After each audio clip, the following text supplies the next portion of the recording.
What about the state of the economy? MoneyMakers Gigaba, the new finance minister, has been to the World Economic Forum Africa. He's also recently been on an investor roadshow to the United States. He himself has conceded that South Africa may be in line for further downgrades after Fitch, the ratings agency, gave South Africa a downgrade on both its local and foreign denominated debt.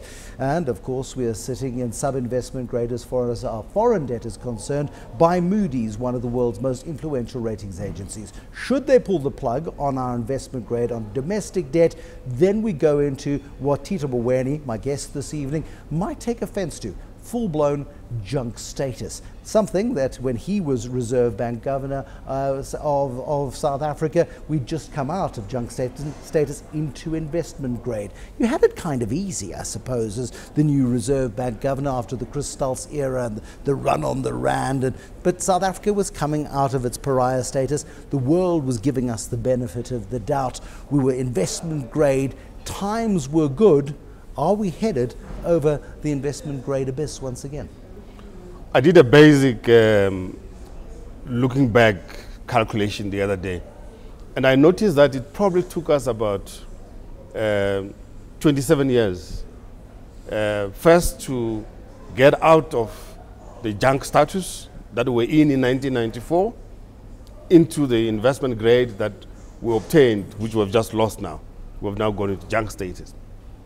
And when looking back, I noticed that some of the work that was being done behind the scenes is not known. For example, as early as 1990, when we were beginning to think that the time to govern was near, the ANC Department of Economic Policy, which I was part of, began a process of preparing extensive documentation which will guide economic policy in post-apartheid South Africa.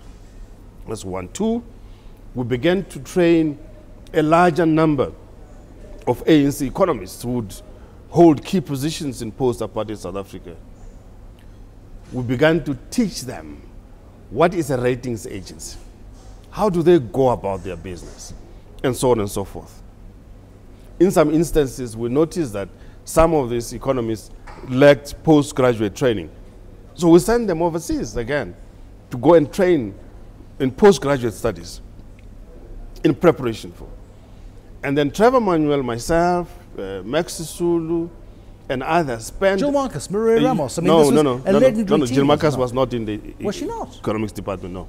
She was in the information and publicity. She was, forgive me. Yes, yes. So this core team of people spent time with investment bankers, with trade unionists, with ambassadors, with potential investors, big companies, small companies, business organizations, NAFCOC, FABCOS, and so on, in preparing South Africa when the time to govern came. So the preparations for an investment grading did not just happen in '94. We prepared the terrain. So by '94, we now knew what needs to be done. I had been in conversation, for example, with some of the large investment banks around the world. We knew exactly what we need to do. In December, on the 14th of December 1994, we issued the first post-apartheid sovereign bond issue in New York. $750 million US, 600 basis points above 30-year US treasuries. That's how expensive it was. But we beat the bullet, we issued a prospectus, and we stuck by it. And in the process, as we're consolidating the fiscus, as we're consolidating and clarifying monetary policy, as we're making sure that policy generally is clearer, as we're making sure that pronouncements on key policy issues resided with specific individuals and not with everybody. We can't have a situation where all and sundry have an opinion about the exchange rate. That's wrong. So we didn't allow that kind of thing, and so on. It was because of doing that kind of work, integrating South Africa globally, making the world understand who we are, and making South African corporates also understand the world, because they didn't understand it too. Looking at that it was context, in that process that we were able to get this investment grade. Doesn't it drive you mad that that's all been undone in a heartbeat? It's painful. It's very, very painful. Does it make you angry? Well, anger doesn't solve anything. But it's very, very painful, because personally, this was a personal journey. It took a long time. I remember when we were launching that first bond issue, I began my campaign in Los Angeles, and it ended up in New York. And we were being cursed, we were being told that you guys have just come from the bush, you don't know how to manage anything, blah, blah, blah, you guys are going to destroy the economy, you're going to drive the white people into the sea, you're going to do all kinds of things like that. And we patiently explained what was in our prospectus. And the good thing about when you issue a bond, you stick to the prospectus. You don't wander around saying stupid things. You stick to the prospectus. It's a legal document, it's binding, and you must make sure you respect it first by understanding it. So we went through that process. And I'm telling you, it was a grueling exercise, but it was worth it. Because in the process, we learned very quickly some of the things we needed to fix. We needed to fix the dual currency system. You remember we used to have financial rent and commercial rent. We had to fix all of that, consolidate that. And over time, you know, we even introduced inflation targeting when I was in the central bank. And we had a period of excellent economic growth.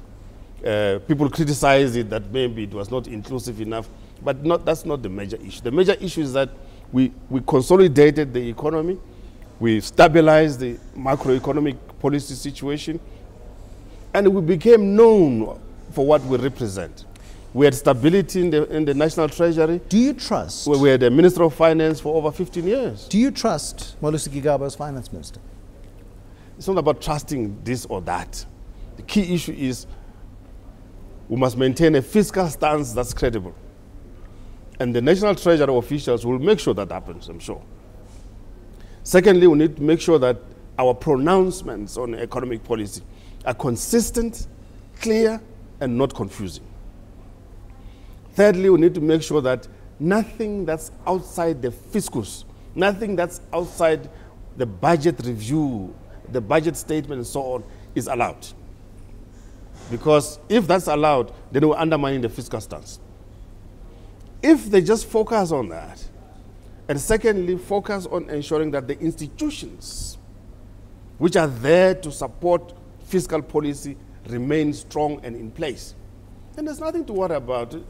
Anybody can be Minister of Finance.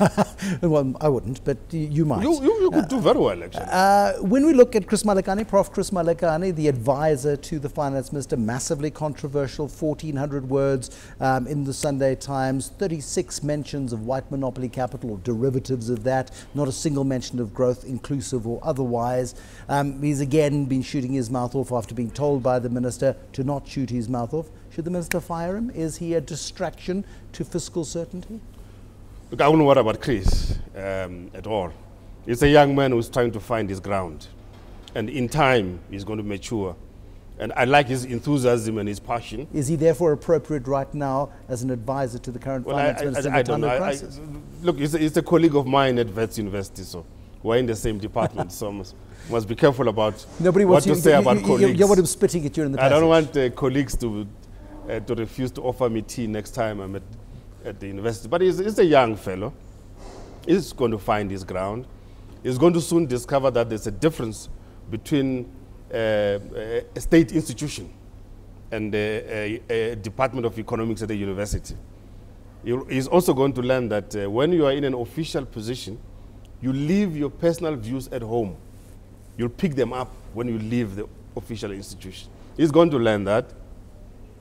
If he asks, we're going to guide him in the right direction. Has he not asked? No, he hasn't. But you know, it's our duty to pick up the pieces from time to time and mold and guide and so on. We have huge amount of experience, which is sitting and can be used. I mean, that's one of the great tragedies of what's happened in the last 6 weeks in South Africa is all of the experience built up in that engine room of the ANC Economic Policy Unit. I think the last survivor who's still in an official capacity there is Lesitya Kganyago. The rest of the guys are quite young and quite new, but there's been a huge amount of credibility built up in South Africa's financial structure, in the government infrastructure around the finance sector, around the economy. Malusi Gigaba, with all the best will in the world, has been thrown into the equivalent of a shark tank with a juicy rump steak around his neck. We'll help him. I mean, and he needs the help. Has he come for that help? No, I've been in conversation with his office. We'll help him. We'll help him. Did you make the call or did they make the call? I made the call. You made the call and you've offered?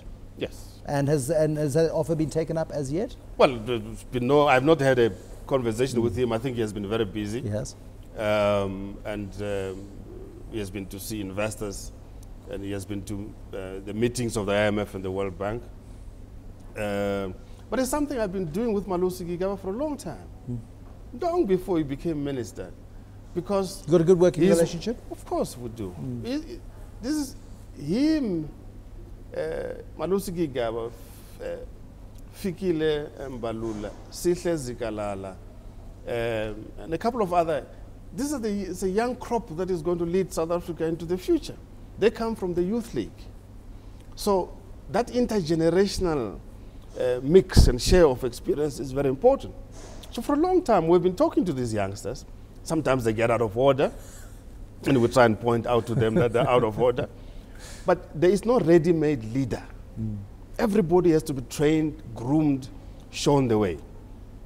And I'm quite certain that in the National Treasury, Malusi Gigaba is going to find that there is a reservoir of technical expertise that he can rely on to guide his job.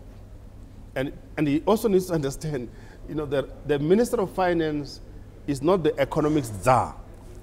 It's Minister of Finance. You see? That's what they're responsible for. Not everything about economic policy. You know the man better than I. Yeah. Does he? I mean, he's clearly got the intellectual ability to it. To do it. He's got the ambition to do it and to do it well. He doesn't want to fail. He's a guy with presidential ambitions, no doubt. Yeah. Is the economy in safe hands? I think for as long as the institution of the National Treasury is intact, I'm quite convinced that the fiscal policy and related financial matters are in safe hands. As long as the South African Reserve Bank remains independent, operating without fear or favor, I have no concerns. However, I still feel that insufficient attention is being paid to microeconomic reforms, and we must push harder there to get this going. We have to be more creative in our support for agriculture. Let us no longer see agriculture as a white African You're a farmer. thing. Yeah, farming is a very serious thing. So support for agriculture, very important. Support for special economic zones, very important. Support for ICT, very important.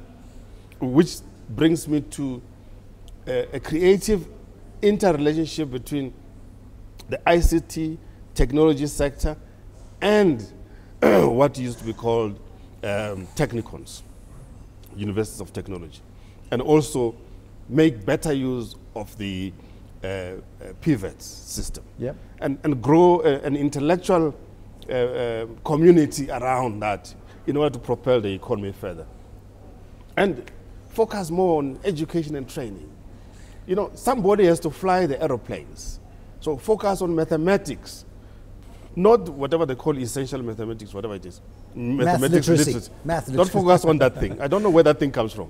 Tito we need Mboweni, mathematics. We have to leave it there, but it's always a pleasure to have you. It's always nice to get your perspective. Tito Mboweni, former Reserve Bank Governor turned farmer, businessman, member of the ANC's National Executive Committee, and somebody keen to influence policy direction into the future. The economy, he tells us, is in safe hands if the institutions that keep it in safe hands remain independent and well run. That's it from the MoneyMakers this evening. Thank you for watching. Good night.